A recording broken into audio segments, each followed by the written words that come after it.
kind of game. Lots of monsters, lots of magic, and so on. They've had 2 expansion packs so far, with plenty of updates with new content that gets downloaded from their site automatically. Right now, it retails somewhere between $10 to $35, depending on which version that you're getting. The ones with the updates, or the one with the expansion packs, or the one without. So right now, you may be wondering just how educational this stuff actually is. I mean, magic, sword, and sorcery, and stuff like that. Well, one little feature, well, fairly large feature that comes along with the game is that every version of the game comes bundled with this thing called the Aurora toolset. Aurora is the name of the game engine that Neverwinter Nights is built on, and the toolset basically is a consumer game editing tool. It's bundled with the game. It's the fact that it's a consumer level tool shouldn't really sort of give you the impression that it's kind of dumbed down in any way.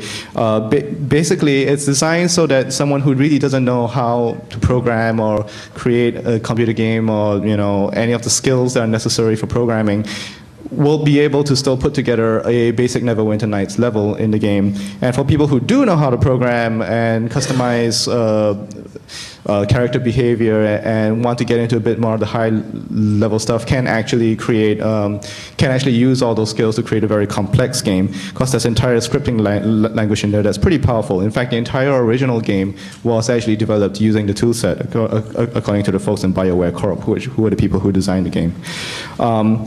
One of the other advantages is that the toolset not only allows you to put in your own behaviors and your own stories and create your own levels in the game, it allows you to take advantage of the tons of assets that were created for the original game in the first place. So if you wanted to create a little woodland space with waterfalls and animals and stuff like that, that's already all in the game. You don't have to create any of that. You can just drop it in. One caveat, is only available for Windows. So although there are Mac and Linux versions of this game, you can only edit the game using Windows. Although Peter may have something to say about that. Well, that's a pretty significant part of the game. But another significant, huge part of the game is that there's this thing called the Neverwinter Vault, and this is basically one repository on the web that is a sort of a clearinghouse for all of the user-created content that's been made out there. Is kind of the de facto place that you go to whenever you want to get new ideas or see what other people have created. If you play The Sims Online, not Sims Online, sorry. If you play The Sims, you sort of have a very similar facility from the Maxis website. Along with the Neverwinter Vault, there's also the BioWare forums. BioWare attracts its players to come to its website and communicate with each other. Exchange of any user-created content is completely encouraged. And so as a result of that, there's a huge community of fans that's behind this one game. As a result, that's also they've come up with documentation and tutorials, and by they I mean the fans, to sort of to walk you through some of the more complex array of designing Neverwinter modifications one way or another. All the stuff that you're seeing on the screen right now is fan-created stuff. And it gets even further than that, because what happened was a lot of people realized there were things in the toolset that you couldn't edit. Like, what if you wanted to create your own monster, or create your own kind of clothing in the game? So what happened was BioWare pretty much opened up what file formats that they were using. They didn't necessarily release all the tools necessary to write files in their format, but they said this is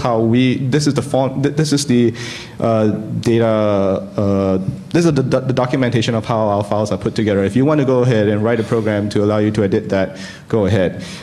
So they made that possible. They provided some tools like NWHack, which comes straight out of the game to help you bundle any changes that you've made together and make it easy for distribution. They gave some of the tools that they use in-house away, and some of the source code of the tools that they use, so that you can make new versions of it. So out of that came a lot of homebrew editors. What you're seeing here is NWMax, which is a version of Gmax, which is a free 3D editor that's available from Discrete, and someone basically hacked it to make it work for Neverwinter Nights. But it's a free program that's been modified to edit, to create more free content. Generally, all the homebrew editors are free of charge. They have just enough complexity for you to change pretty much what you want in Neverwinter Nights without giving you functionality that's totally inapplicable to Neverwinter Nights. For instance, if you're using Maya or 3D Max, it can do a lot of things which Neverwinter Nights can't actually do. So you have all this unnecessary complexity, and most of the homebrew editors don't throw anything to you that you don't need in order to edit. There are lots of clever hacks, brand new applications written from scratch. There are versions of BioWare's own tools that do the job better. And this sort of all comes full circle with the BioWare store. And basically, BioWare has decided, has been for some time releasing their own content for fairly small payments, as you can see from the price. They call them premium content, but they're also talking to amateur developers and saying, wow, your content's good enough to sell. Why not make some money from the work that you've already put into expanding our game for free? And we'll see how that works out in a couple of months to come. But from what they've told me, keep your eyes peeled. You'll see a lot more stuff on the BioWare store. And from the BioWare store, it's digital downloads, and we're talking about low-cost games with a low-cost form of digital delivery. Now, coming to use and education. I love the picture. The stuff that you're seeing on the screen here are from presentations in a course taught in Georgia Tech. Mike Mateus, I believe. I'm not sure who else is teaching the course right now. But on using Neverwinter Nights to sort of teach game modding and plot writing skills for games or interactive media anyway. So basic interactive media design, because all these tools are available, it's a pretty good platform for just learning how to do things like make games. However, it goes a little bit further than that. Of course, if you wanted to actually just make a role-playing game for any particular reason, say, if you were here last year, you would have seen Revolution, and it's been mentioned a few times, our colonial American game, where the whole point was just to try to cite students within a colonial American environment. You can create virtual environments for that. We'll also be hearing, and later, and right after this, Russell will be sort of giving us the third-party analysis of how that game goes out. I'm still not sure what he's going to say, and personally, I'm scared stiff of that. Then it can also be used as a platform for analysis and assessment. Alice from BBN will be going into a bit of that, and fairly basic, deep research into concepts like AI, which Peter will be going to. Now. And the reasons why this is possible is that we've got a fairly well-supported, powerful engine. We've got a huge library of assets. We've got this community of creators. So if you don't know how to do something, you've got someone to go to find out. And there's time savings and there's cost savings that come out of that. So as we mentioned, that this might be a good prototyping tool for educational users. At least that's the theory. Now we'll get into the reality of things. I'll hand it over to the other speakers, and we'll see just how much that promise actually lives up to what was just said. Russell. Okay. You are number one. He said. Oh, sorry. Right. Oh, so there we go. There we go.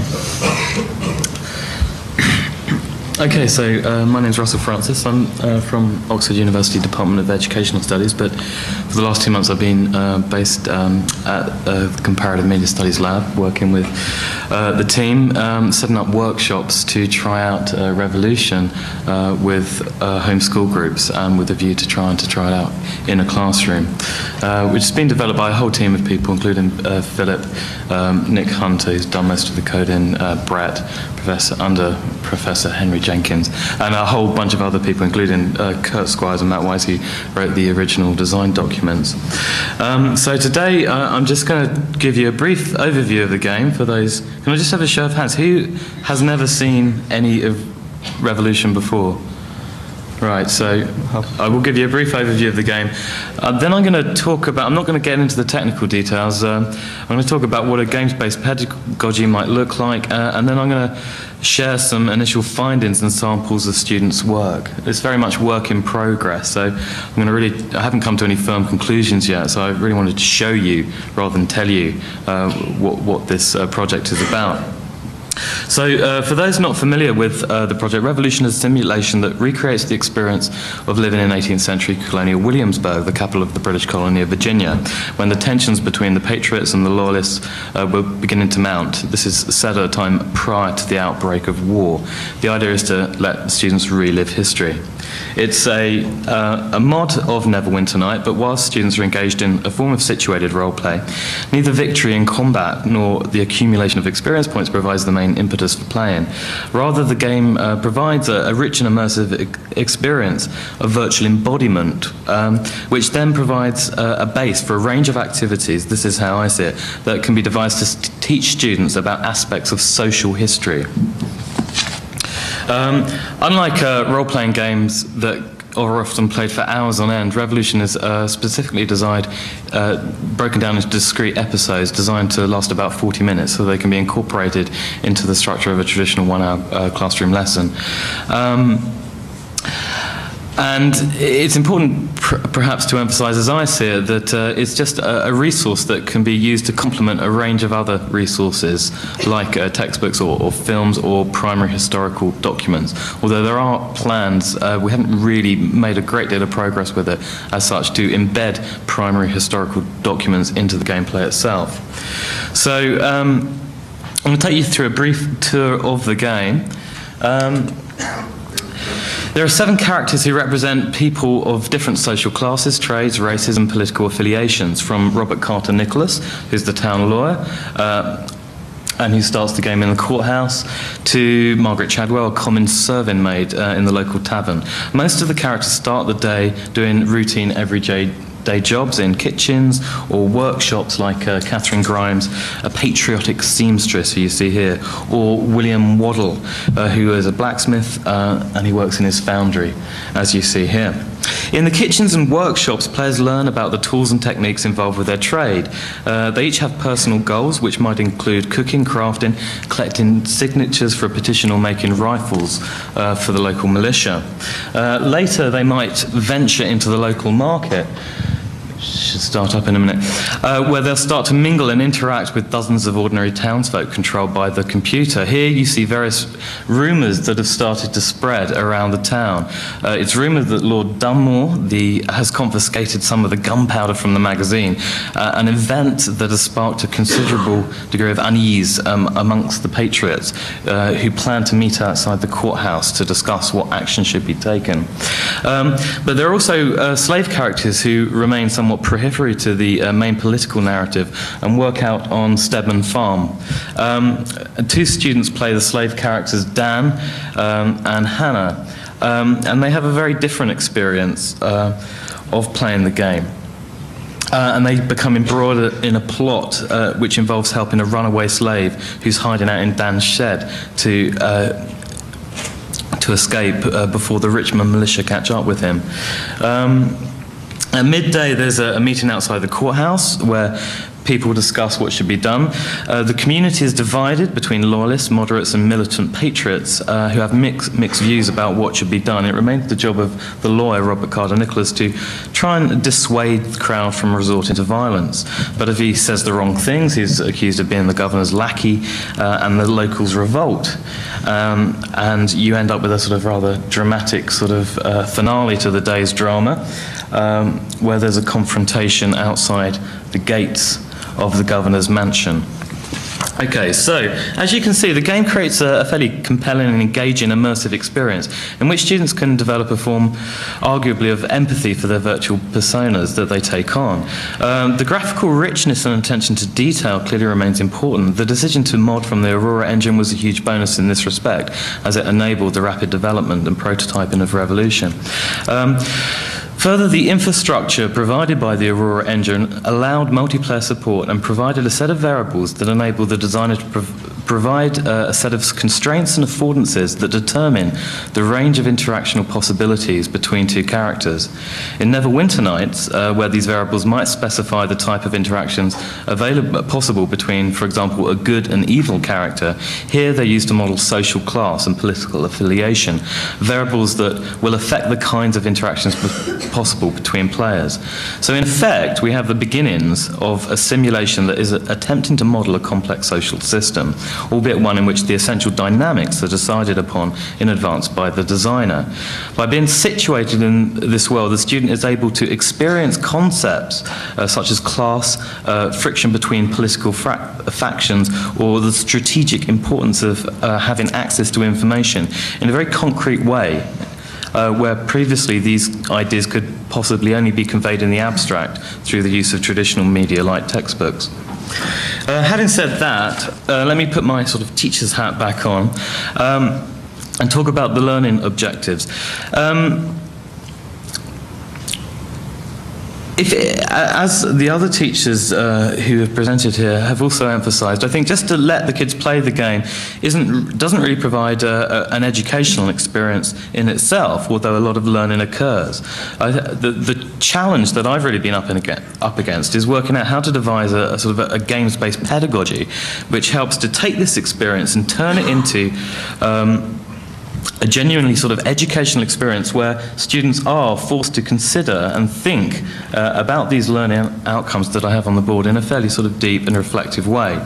So in attempting to do this, I've basically adapted a pedagogy which was modelled on the New London Group's recommendations outlined in the Pedagogy of Multiliteracies, which proposes a fourfold model. Firstly, the activity of role play provides a rich form of experiential learning that provides the basis of an activity, as already discussed. Secondly, the onus remains on the teacher to draw out this tacit knowledge acquired through gameplay or role play through questioning and the setting up of activities that promote reflective discussion. In the third stage, pupils are given the task that requires them to assimilate and reproduce the knowledge and skills they've acquired through a practical media production. And finally, students are given the opportunity to critically frame the meanings produced through role play and question the assumptions built into the model. But rather than speaking in the abstract, let me show you some of the responses of students and samples of work produced.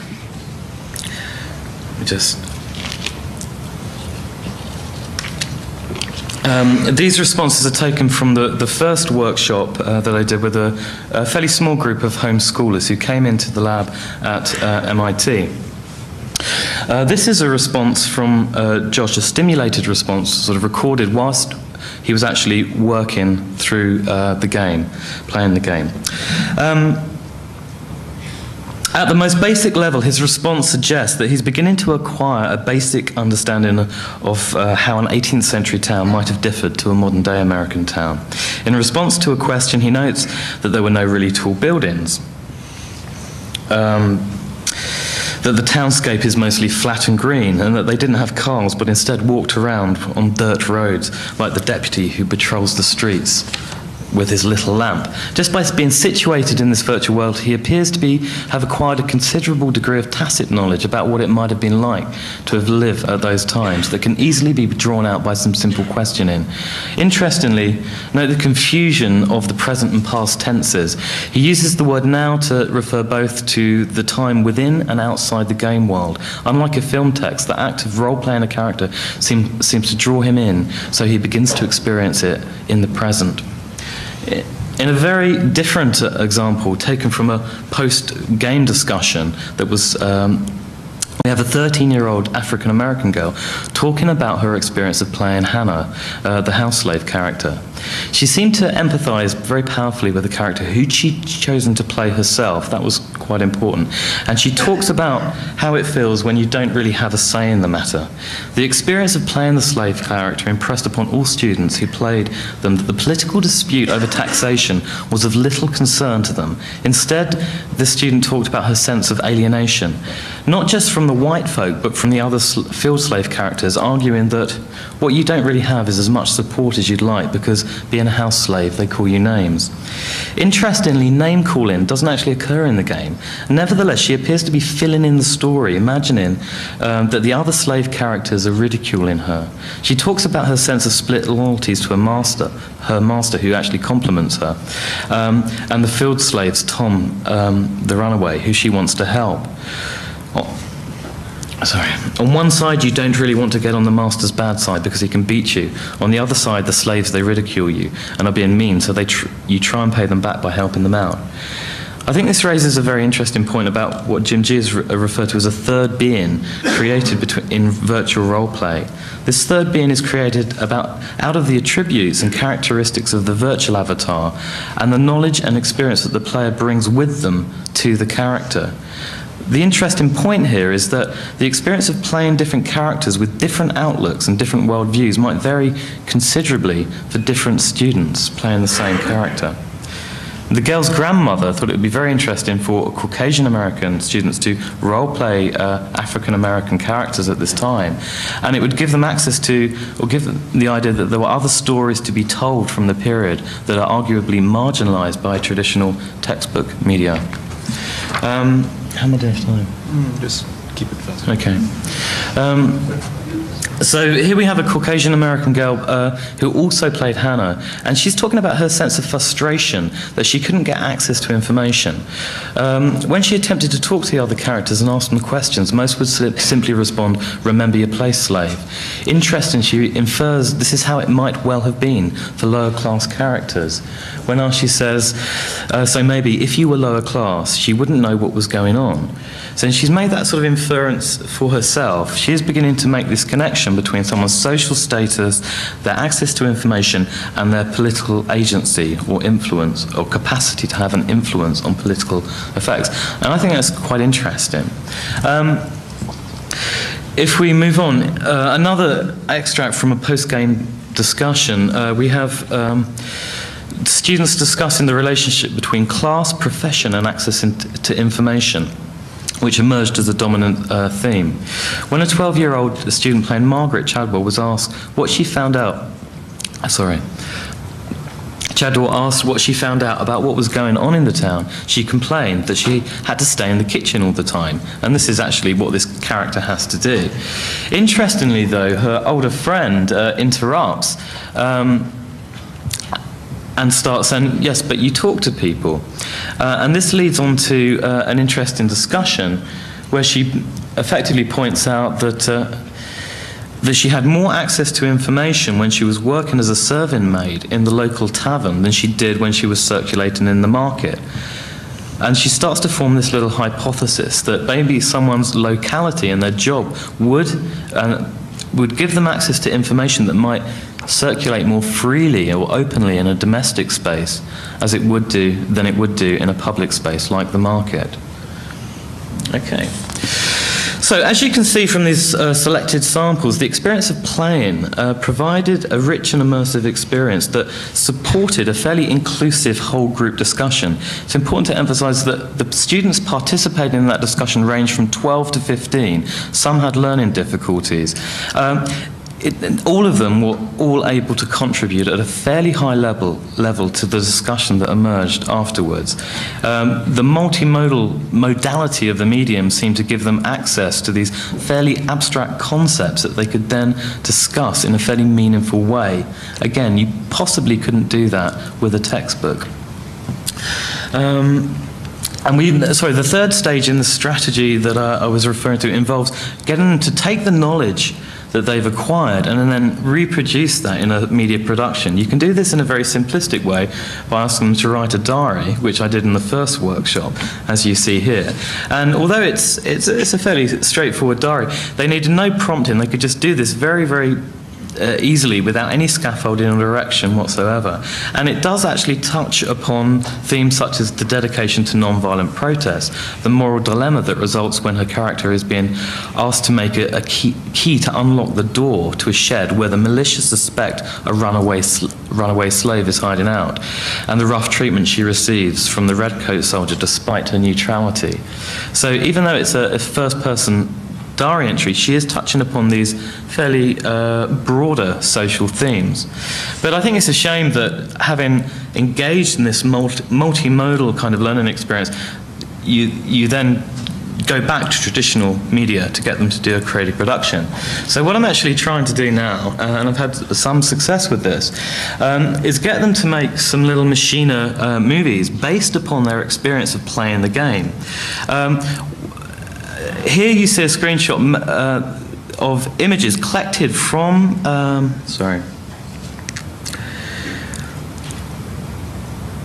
by one of the students who played Catherine Grimes. While she played the game, she made a series of screenshots using some technologies that are freely available over the web and resequenced them in Microsoft's Movie Maker, which again comes packaged freely with Windows XP. She sequenced the images and then she wrote a voice narrative and recorded it over the top. And here you have the results, which I can play to you now.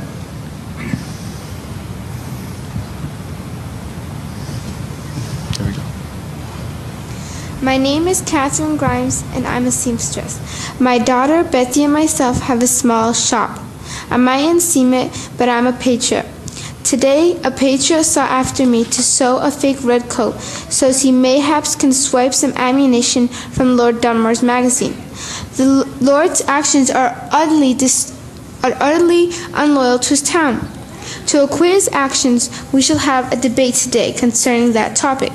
I am stirring up the townsfolk, and hopefully this issue will be solved, be it peaceful or otherwise. Okay. And what's nice about these things, once they've actually been made, they in themselves then become a platform to support further discussion. Pupils can display them to each other. You can actually package these and email them to friends. Or you could, I think it's feasible to set one of these as a homework activity once they've actually got the data, because as long as they've got access to a computer with Windows XP, they can sequence them at home for free, which would be a really interesting direction to take it.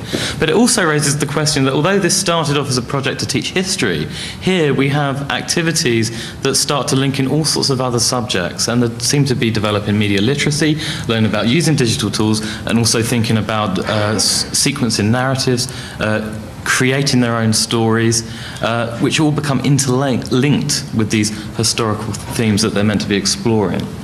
And ultimately, I'd really like to develop that, so you can actually set them a task where they were making a little machina movie which perhaps explored a particular social theme, like slavery or the political divide or the dispute over taxation, which would be a very interesting way to take it. So, thanks, Russell. Next we have Alice from BBN. We're going to switch to number 2, I think.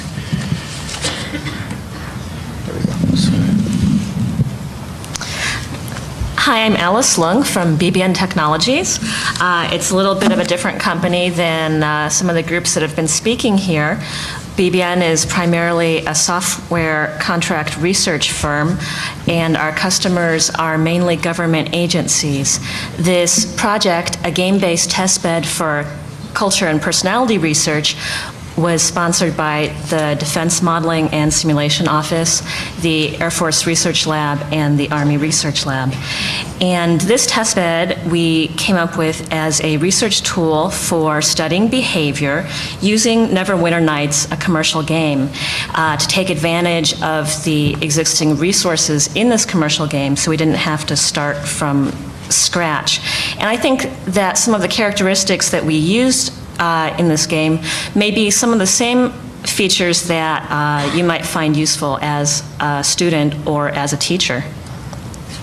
So this project was really motivated by a desire to study and understand how personality and cultural differences can affect teamwork. So we wanted to take this commercial game, use the fact that games are immersive and that people kind of lose themselves in the game to get at a different experimental paradigm than most psychology studies that really rely more on surveys or questionnaires, but yet make the experiment more reproducible and easy to run than a live experiment where you have to get a lot of actors. So we started with the commercial game, and we added features to support the sort of experimentation that you need. We knew that we had to find a game that primarily was about a cooperative team situation. We're looking for something that was as nonviolent as possible, but yet had some military relevance as far as decision-making and thinking skills, not shooting. And we needed it to be reasonable so that it wouldn't seem funny to people. So no magic spells, no spaceships, no monsters. And for an experimental psychologist, it's really critical to have data capture, to be able to record the game, to be able to go back and see what the people did. And I think that's a feature that would be useful to a teacher too. Finally, we wanted this testbed to be authorable and flexible. We didn't want to just make an experiment and have everyone run our experiment. We want people who aren't programmers, who are researchers, to be able to run their own experiments and alter this testbed as necessary. So the screenshots that are going to be on the other slides are examples from our game, but I've put little comic bubbles because the text is too small otherwise. The scenario for the experiment that we did has teams of 4, and each person is assigned a role. Sometimes there's a designated leader, and sometimes we don't assign any leader, and we see what happens.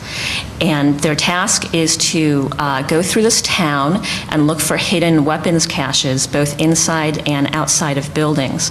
We discussed for a while whether it should be Easter eggs or what the item should be that they're looking for, but we decided to go with something that seemed a little bit militaristic.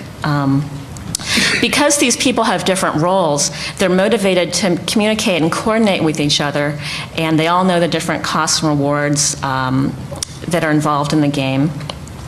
And as they go through their game experience, they have a number of encounters with people in the town that are controlled by the computer, and these non-player characters, or NPCs, can either help them by giving them information, or they can hinder them by insulting them, or they can just try to distract them by asking for help on tasks that weren't part of the original mission. Something that we liked about this game is that you can customize it so much. We put in 2 different types of sensors that they could use to gather data. We put in the ability to get tips about where these weapons might be hidden, and tools to manage these tips so that you could forward them to each other, or that you could sort them on your own and mark whether you completed them or not. And we used the built-in features of the game for the players to text message each other.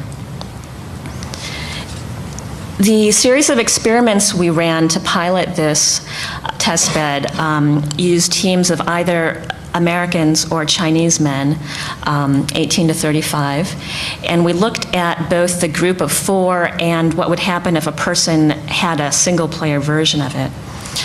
We have these people come into our lab for 3 to 5 hours, and they start off doing some standard personality and cultural surveys. Then they go through a customized training session to learn how to play the game, because we assume that people coming in may have had no game playing experience at all, and most of them have never seen Neverwinter Nights.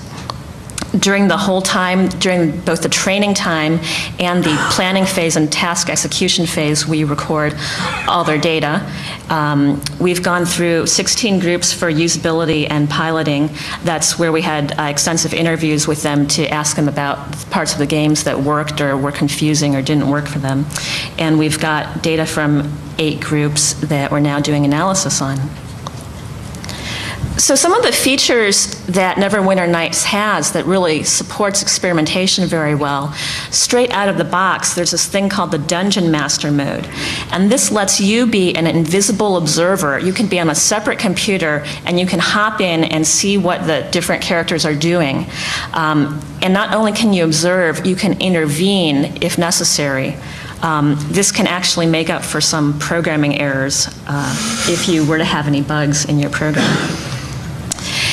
So that's pretty cool. And also there's a lot of third-party tools that are available from the user community for free. And those helped us get great but not absolutely complete data logging. We can record almost every action that a person takes, and we can record all the information about their location and their communications with each other. Here's an example of a little negotiation session that goes on, and an example of the sensor. You can see the results down below. So some of the other features to support experimentation required us to use the built-in scripting language in the Aurora toolset. And some things that we put in were probes. We disguised them as a request from headquarters to report back on your status. And this was a way to measure people's situational awareness. A way to crank up the time pressure was to change the frequency of the status reports that would say, you have 10 more minutes left and your score is this. Because one thing that psychologists are interested in is whether people behave differently under time pressure.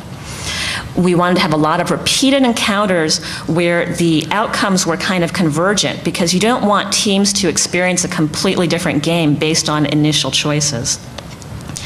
Finally, one of the great powerful things you can do is control randomness. So you can make things random when you want them to be random, but you can make other things seem random but have them not really be. So the future work we have in mind for this coming year is to add better authoring and analysis tools built on top of the existing tools so that a non-programmer can easily go in and modify experiments.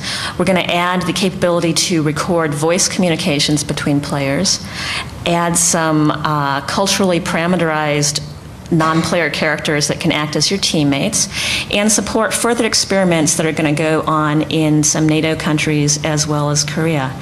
And we're looking for other people that might be interested in running experiments or using it. It's going to be just freely available, so let me know. Thanks.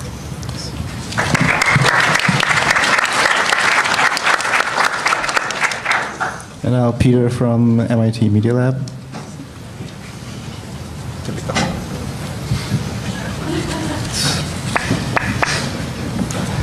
Hi, I'm Peter. I'm at the MIT Media Lab. You've heard two people talk before that have been at the MIT Media Lab, and you shouldn't confuse me with them. The Media Lab is a very diverse place, and you'll see a very different aspect of it in my work, but I hope to relate it back to what you all care about. So this is a talk about situated speech understanding. I'm going to do three things in this talk, I hope. I'm going to give you a little overview over the research group I'm in at the Media Lab, which is called Cognitive Machines. I'm going to tell you why I'm using games, because we haven't traditionally used games in that group. And then I'm going to give you some very recent examples of what I'm finding with these games and what I'm building and things like that. So Cognitive Machines is a group led by Deb Roy. It's about 5 years old, and I've been with the group for those 5 years. It's intentionally an ambiguous title for the group. We think of the machines we build as cognitive machines, but we also think of human beings as cognitive machines that are worth studying to build machines. And we're especially interested not in all general cognitive abilities of human beings and machines, but especially in language understanding. And a common tactic currently, if you ask somebody, how do I get a machine to understand language, is to use dictionary definitions. You basically build a large machine-readable dictionary into a machine, and it can collect all sorts of statistics about how words relate to other words.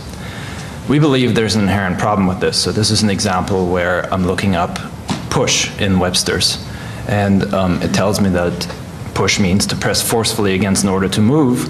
And then you can play this game where you look up force, and it tells you force is energy or strength, and then you look up strength, and strength appears to be the power to resist force. Or you look up energy, and it's strength or force. Now, this is funny because this is terribly circular, and it's necessarily terribly circular, because if you only define words in terms of other words, you must at some point hit circles, and you hit them very soon, actually. This is not saying that dictionaries aren't useful. They're very useful to us. Why are they useful to us? Well, this is the problem we're looking at. So here's a machine. and there's a human being, and now the human being says, push the can to me. Well, the proposal apparently runs that you put this dictionary definition into the machine, and the problem is it doesn't help you very much. This is what the machine really looks like. This is Ripley. Ripley's looking at me, he's following my face. And what I'm going to show you is how Ripley is aware of its surroundings. He has two cameras, microphone.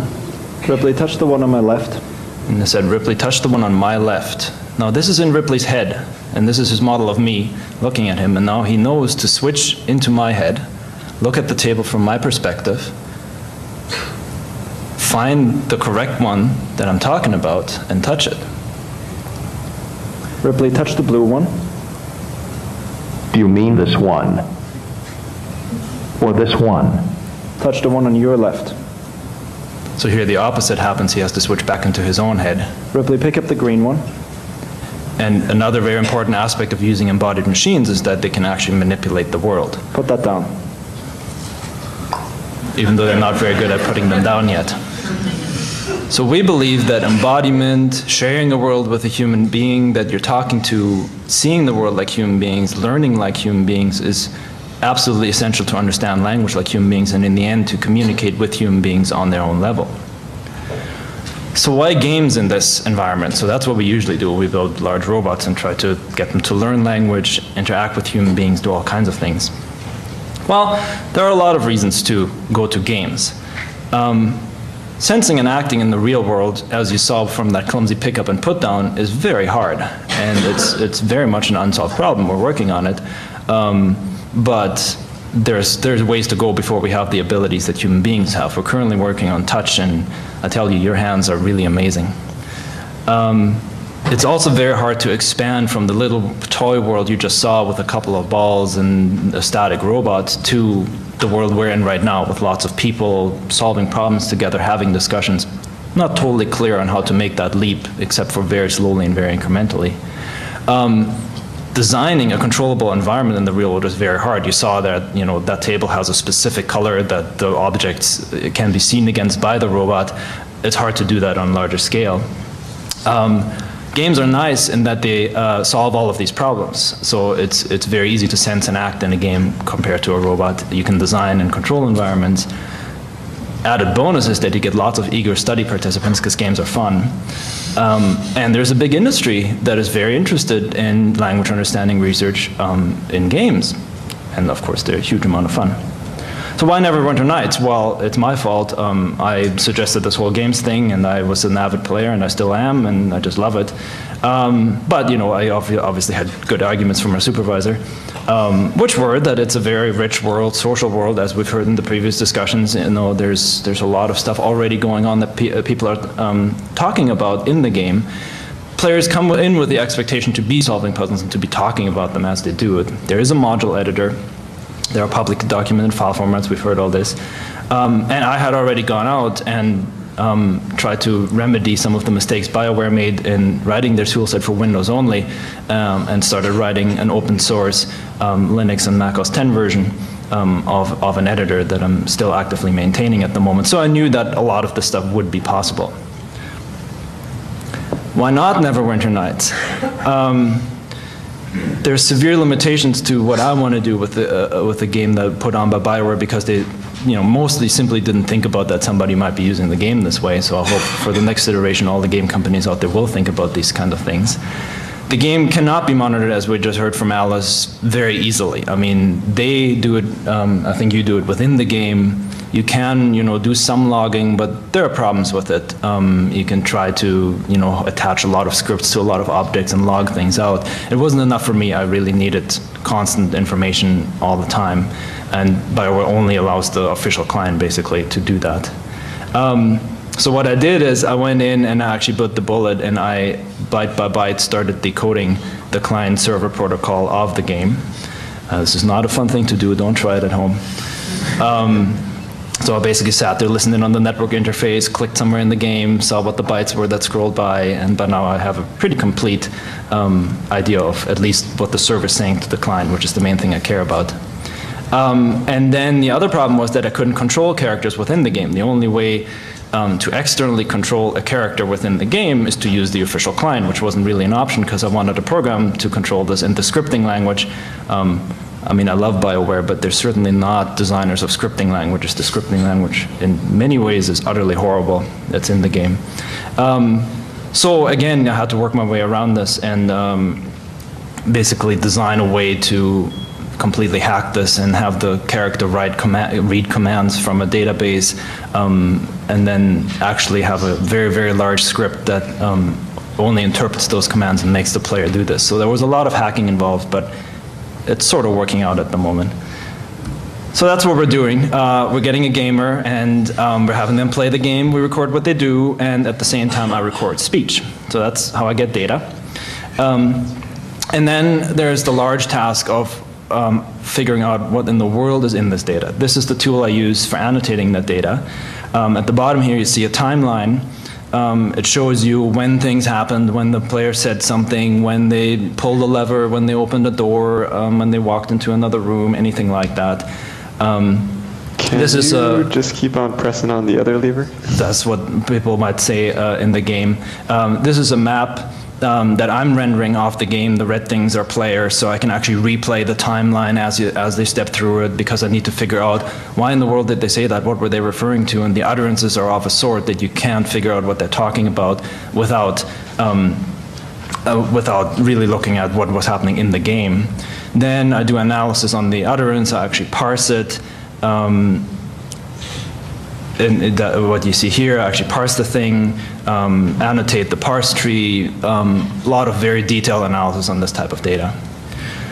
So let me conclude by quickly running through 3 examples of what I'm actually doing with this. So the whole thing is about situated speech understanding, which means it's a type of speech where you can figure out what the person is trying to say without knowing the situation that they're in. And we're all very good at it, so good at it actually that a lot of you are probably saying, what's the problem? I mean, we do this all the time. We understand people perfectly well. So let me talk about 3 types of problems that I'm addressing. First one is ambiguity of form, figuring out what did the person actually say. So this is in speech, it's not terribly easy. Second one is ambiguity of reference. What are they talking about? What are they referring to? And the third one is ambiguity of intention, which I think is the most important one and actually in many ways solves the other 2 as well, which is what do they want? Why are they even speaking? And the idea behind all of this is to have a machine be able to do these 3 things as well. And it's one of our deeply held beliefs that a machine that doesn't want anything will not understand language. Ambiguity of form. Attack the sparrow. What did I say? Anybody? Attack the sparrow. Barrel? Bear? Bear? Sparrow? Sparrow? Sparrow is good. I've had that several times, yeah. Here's what was actually happening. This is me. The little guy is standing there listening to me. I walk over here.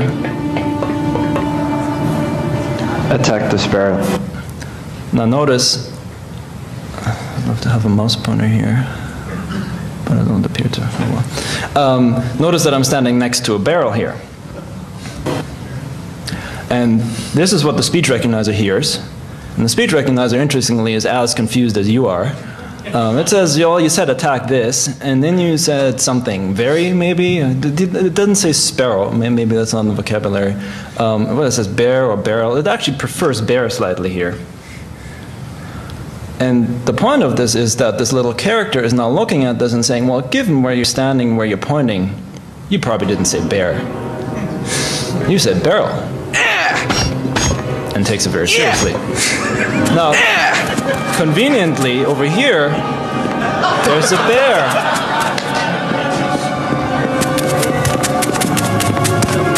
And so the exact same attack the sparrow. The exact same acoustic utterance, this is actually the same wave file literally, lets the little guy believe something completely different because now I'm standing over here. So this is what I mean by disambiguating the acoustic signal using the situation at hand. And here he comes. And sometimes the bear wins.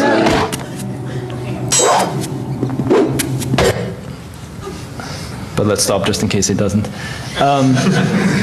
So that's one type of ambiguity that I'm trying to tackle with this work. Second one is ambiguity of reference.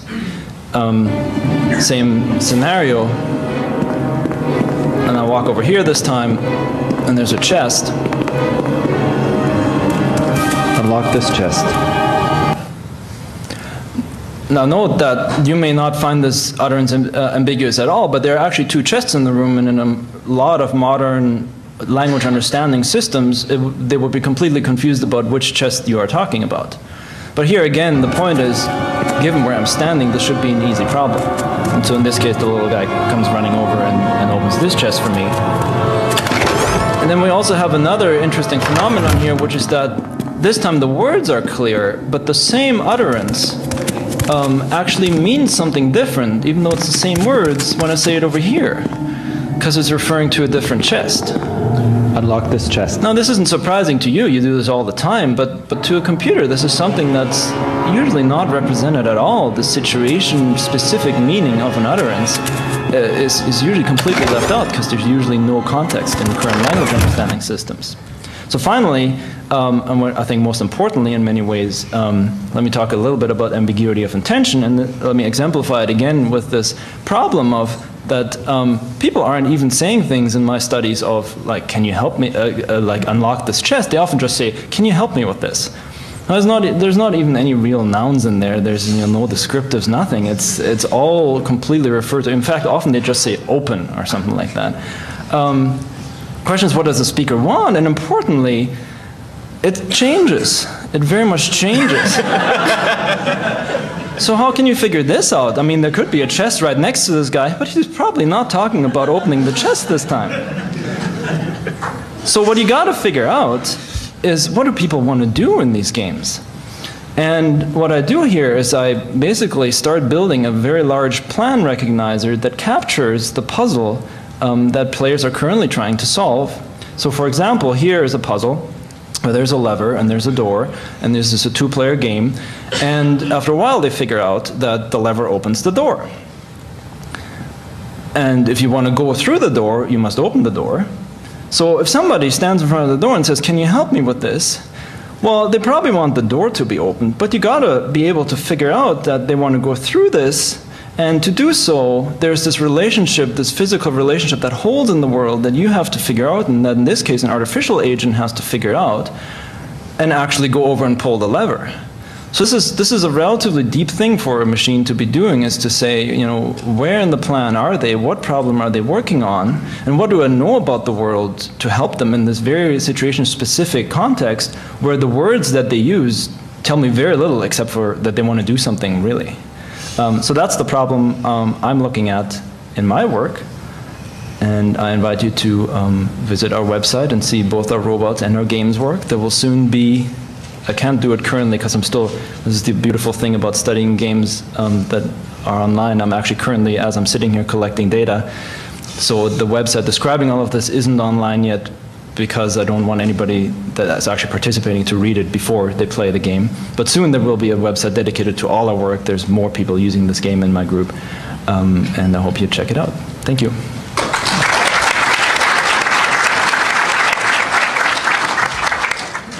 I guess we have time for just a few questions. Maybe? I'll start off real quick. Okay. What did you have for breakfast when you decided you were going to go decode that client-server protocol? You're just crazy. Alice told me I was totally mad to even. Didn't you evaluate doing that? And we thought about it, but we decided we couldn't afford to do it. Grad student so labor. you need a grad student that comes for free. I would say the same thing to BioWare. Here's a little anecdote for you. BioWare decided, they looked at porting the toolset to Mac OS X, as far as I know. If anybody from BioWare is in the room, let me know if I'm wrong. I'm setting down the tape. And they looked at porting it, and they asked the porting house, and they said, well, we can stick several people on, and it'll take us 6 months. And then they upgraded that to a year, and BioWare canceled the toolset. I don't know. I mean, we've been writing a toolset in our spare hours in the evening and for free. So I think game companies should really think about opening up everything they can, because they got a lot of free labor that way, and it ain't bad. Name's Jason Tan from Vanderbilt and Vanderbilt University, and currently looking at using Neverwinter Nights with the system that we've got.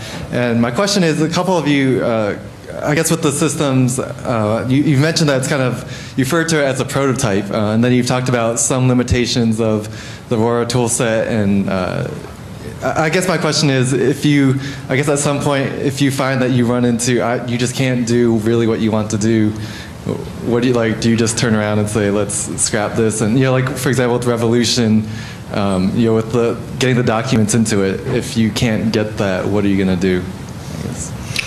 Well, most of the limitations aren't insurmountable. Most of the problems I've had is actually getting it into schools because, do they have the hardware to support it? A lot of schools have these sort of nannying systems that mean it's very difficult to just set up an online game, and if the kids try and reference any site with the word game in the URL, it will be blocked by the school system. So it's kind of really irritating things like that. But we have the same thing in the government. Right. Some of them. Yeah. But with, Nick is probably more qualified to talk about this than me. But I mean, there's some interesting examples. For example, in Neverwinter Nights, you can take your clothes off.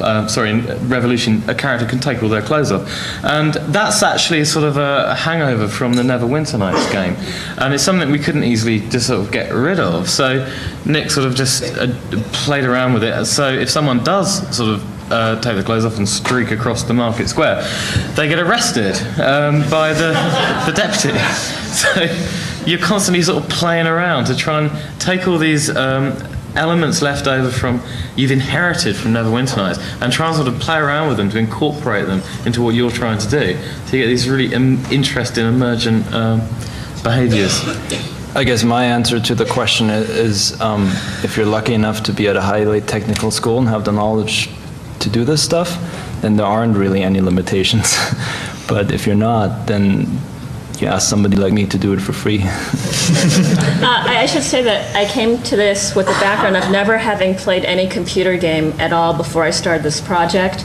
And I found that the user community is very helpful. And you say, well, this is what I'm trying to do. I tried to do it this way, it didn't work. And people will have a lot of good ideas.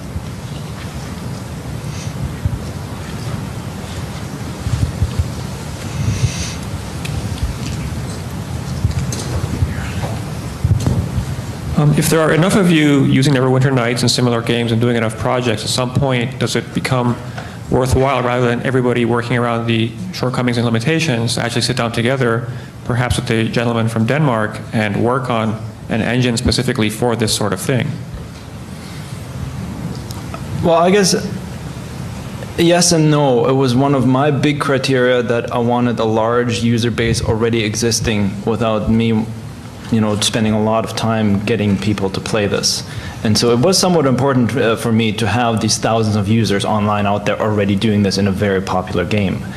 Of course, I'm completely supportive of, and for other projects we have used, for example, driving simulators, talking to your car. We've gone to open source platforms and used them for those. But there are really big advantages to having a commercial game that's very popular, and having also the support that comes with that partially was very important.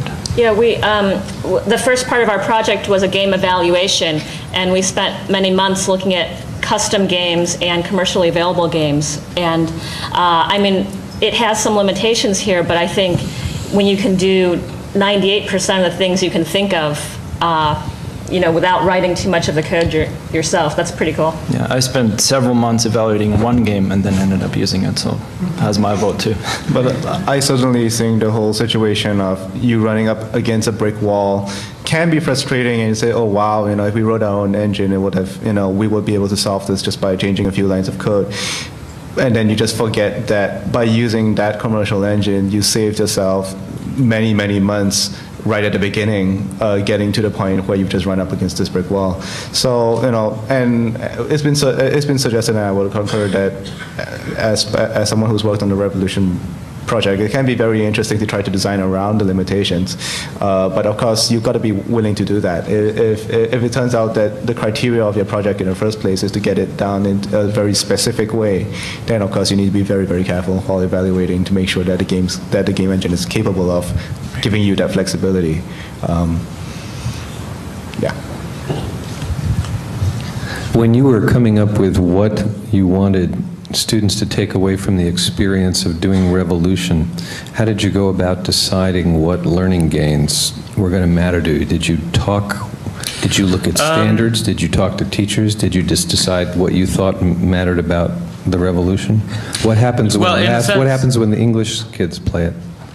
Well, I was working, when I started off working there was a design document, so I was sort of thinking, well, how can I evaluate this in a way to see whether these learning outcomes can be met? But in the process of doing that, it really changed from a sort of an evaluation into an action research project, because I became very hands-on. So, in a sense, I inherited those learning outcomes. But what seems apparent to me is that, I mean, I have interviewed a number of teachers who are all very interested in using it, but there seems to be technological issues. And the thing that comes through is that they all think, oh yeah, I could use it for this, or they all have different ideas of what they could use it for. So in a sense, the learning outcomes aren't hard-coded into the system. It depends completely on the kind of activities you devise around it. It's a resource that clearly supports a range of activities that have educational applications, but how exactly that resource is used, just like with a textbook or a film, is really down to the teacher. That's how I see it. I can say that pretty early on, Revolution started off as, just looking at state standards and just seeing what were the points we needed to hit. But something along the way of the iterative design kind of turned it into quite a more interesting beast, I think. It becomes a lot more flexible and you can use it for a number of different things. We also coordinated with Pauline Meyer, who's a history writer at MIT, history professor, and also I think it was Jeff Rabel, was that right? Jeff Rabel was a anthropologist? No, history professor working on and he studied the media of the 18th century. And Colonial Williamsburg, of course. Colonial Williamsburg's entire resource library was pretty much open to us, and just and the personnel in charge of making materials available to schools were very forthcoming with ideas, and these were the things that we wanted people to get out of the experience of Williamsburg in the first place. So we just tried to expand on that. There's much of that. One of the key ideas really driving the whole project was the idea that you teach history as a bottom-up process. You try and get away from the idea that history is produced by the decisions of powerful men, and history is something that emerges from the collective decisions of thousands of ordinary people. And that does come through very strongly in the student responses. They will take that away from them. So that was driving the whole project, and that is clearly something that you can do with this kind of interactive resource, where after a 1-hour session you have 7 pupils with 7 very different experiences of the same sort of simulated historical event that they can then discuss. So in that sense, it creates it provides a resource that allows a fundamentally different approach to the teaching of history. Okay, thank you very much.